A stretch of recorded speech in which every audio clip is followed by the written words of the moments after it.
चंदाहांडी झरिगा निर्वाचन मंडल स्तरीय विजु पट्टनायक 107तम जन्म जयंती पालित हो जाइछि।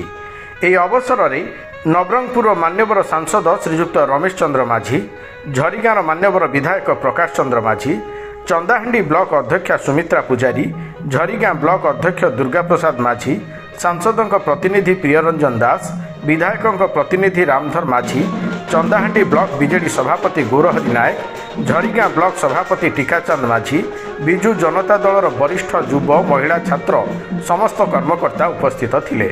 ଏହି ଅବସରରେ ଏକ ବିଶାଳ ର୍ୟାଲିର ଆୟୋଜନ କରାଯାଇଥିଲା।